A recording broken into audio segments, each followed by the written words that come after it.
When I think of Subaru, it kind of reminds me of that friend at uni or college studying a bonkers subject you'd never heard of, or someone at work whose idea of a holiday is to go and study an active volcano. Take this Subaru Levorg for example. It's basically an estate version of the WRX, and well, it's never going to sell in huge numbers or be really popular. But you know what? I think that makes it pretty cool. Have I gone mad? Well, yes, probably, and when you see it from most angles, it does just look like a boxy estate car with very conservative design. But then you spot things like this huge gulping WRX air intake, the Subaru badge, and the fact it's got big twin exhausts at the back. And you think, well actually, maybe this car's got a bit more to it. So what's it like? Well, let's stick with the eccentricity theme. It's definitely a little bit mixed. So for example, you've got this nice leather over this instrument gauge here with some blue stitching that matches this flat bottom steering wheel. But then right next to it, you've got this black plastic. So there is a little bit of a mismatch there. So, well, I think it's fair to say there are some slightly odd things about this interior. It's clear that Subaru's really trying. There's this nice trim on the dashboard.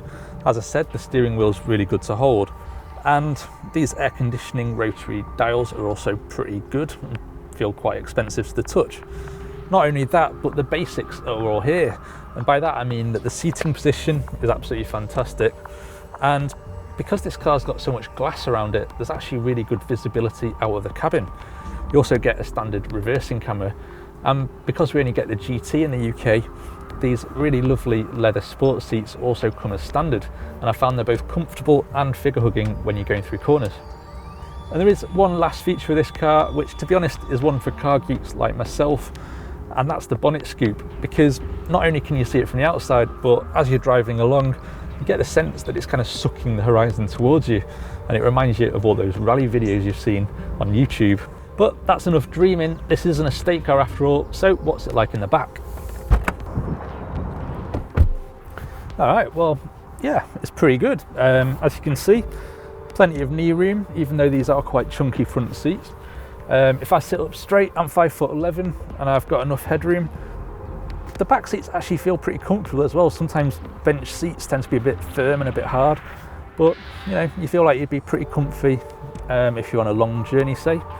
Not only that, but also you've got this very official looking USB power out, which is 2 USB plugs down here for your mobile devices, so you can charge those up on the go.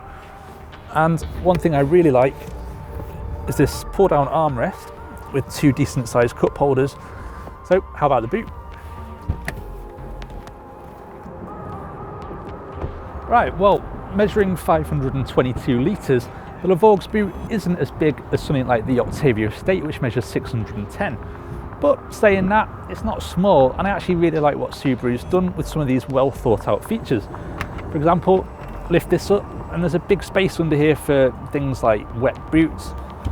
Under here, there's another space yet again for something like a first aid kit. There's also these bits to the sides here, which are separated with a netting, so you can put in, you know, maybe your car shampoo or some oil or something like that in there. You also get these fold down curry hooks, so you can put your takeaway there on the way home, so it doesn't have to be in the car with you. And best of all, there's these buttons which release the middle seats, and well, that one's gone down no problem. This one, because of the seat belt, just needs a little push and then again goes down really easily, and you've got a lovely flat loading bay, a low lip so it's easy to load items in, and they should just slide right up to the front passenger seat.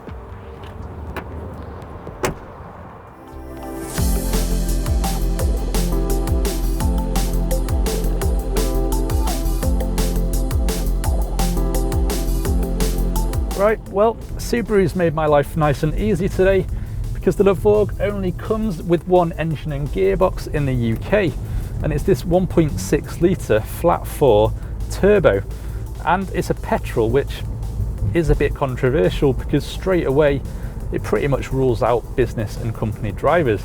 However, it should appeal to enthusiasts like me. But there is a fly in the ointment, and it's the fact that this automatic gearbox is a CVT. So what that does mean is that you get a really smooth drive. So when you're in town, there's no pauses between different gear changes. You just get this kind of seamless wave of power. But as a driving enthusiast, it also takes you away from some of the action.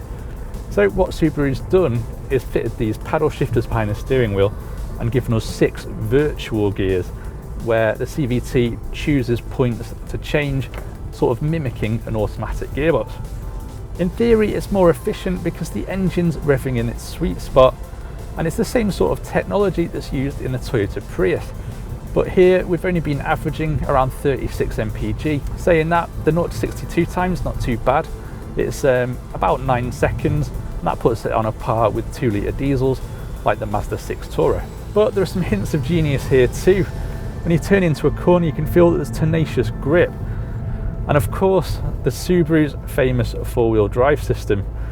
Now, I was caught in a thunderstorm the other night with torrential rain, and yet if I hadn't known, because the wipers going and the water all flying off the back of the car, I could have just thought I was driving on a summer's day.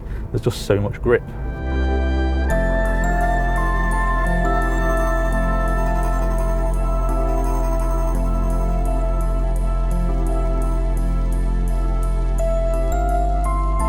But can the Levorg live up to its £27,000 price tag?